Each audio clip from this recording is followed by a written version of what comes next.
મહેસાણામાં 1000 વર્ષ પ્રાચીન કંકાલને આખરે છત મળી છે। વડનગરમાં મળી આવેલ કંકાલને આખરે મ્યુઝિયમમાં સ્થાન મળ્યું છે। વર્ષ 2019માં સમાધિ અવસ્થામાં યોગ મુદ્રામાં મળ્યું હતું દુર્લભ કંકાલ। આ સાથે જ ઉત્ખનન બાદથી જ ટેન્ટમાં પડ્યું હતું 1000 વર્ષ પ્રાચીન કંકાલ। કોઈ સિક્યુરિટી કે દેખરેખ વગર જ આ ટેન્ટમાં કંકાલ પડ્યું રહ્યું હતું। સમગ્ર મામલે TV9એ કામગીરી સામે સવાલો ઉઠાવ્યા હતા। TV9ના અહેવાલ બાદ તંત્ર હરકતમાં આવ્યું છે। નિષ્ણાતોની ટીમની દેખરેખ હેઠળ કંકાલનું મ્યુઝિયમમાં સ્થળાંતર કરવામાં આવ્યું। ટૂંક સમયમાં કંકાલને નિષ્ણાતોની દેખરેખ હેઠળ ગેલેરીમાં મૂકવામાં આવશે। ઐતિહાસિક નગરી વડનગર અનેક રહસ્યોને સાચવીને બેઠી છે, ત્યારે પ્રાચીન સમયથી વડનગર સાધુ સંતોની ભૂમિ રહ્યું છે, તો સાથે જ તે બૌદ્ધ ધર્મનું યોગ સાધનાનું કેન્દ્ર રહ્યું હોય તેવા પુરાવા પણ આ ભૂમિ ઉપરથી મળી આવ્યા છે। કહેવાય છે કે પ્રાચીન સમયમાં ભારતના અલગ અલગ રાજ્યોમાંથી અને મધ્ય એશિયામાંથી પણ લોકો અહીં આવીને વસતા હતા।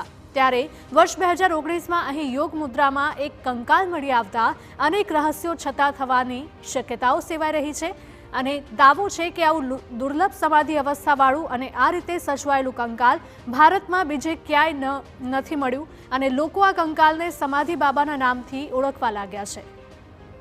પરંતુ ઉત્ખનન બાદથી જ કંકાલ બહાર પડ્યું હોય, ઉત્ખનન કરનાર ટીમની મહેનત પણ પાણીમાં જાય તેવી સ્થિતિ ઊભી થઈ હતી। ત્યારે TV9એ સમગ્ર મામલે સવાલો ઉઠાવ્યા અને આખરે હવે વડનગરમાં 400 કરોડના ખર્ચે તૈયાર થયેલ ભવ્ય મ્યુઝિયમમાં કંકાલનું સ્થળાંતર કરવામાં આવ્યું છે।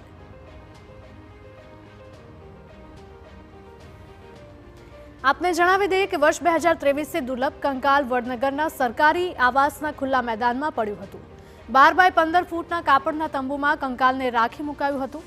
TV9ના અહેવાલ બાદ તંત્રએ હરકતમાં આવીને કંકાલને મ્યુઝિયમમાં શિફ્ટ કરવાનો નિર્ણય લીધો। 1000 વર્ષ પ્રાચીન કંકાલને તંબુમાંથી બહાર કાઢવાના ક્રેનની પણ મદદ લેવામાં આવી હતી। પુરાતત્વ વિભાગ અને રાજ્ય સરકારના 15 નિષ્ણાતોની દેખરેખ હેઠળ આ કાર્ય પાર પડાયું હતું। અનંત અનાદિ વડનગર મ્યુઝિયમ સુધી કંકાલને ખૂબ જ સાચવીને લઈ જવામાં પૂરા 5 કલાકનો સમય લાગ્યો હતો। તો સલામતીના ભાગરૂપે સમાધિ બાબાના કંકાલને હાલ મ્યુઝિયમના ગ્રાઉન્ડ ફ્લોર પર જ રાખવામાં આવ્યું છે। આગળ સૂચના મળે તે રીતે નિષ્ણાતોની દેખરેખ હેઠળ કંકાલને ગેલેરીમાં પ્રદર્શન માટે મૂકવામાં આવશે।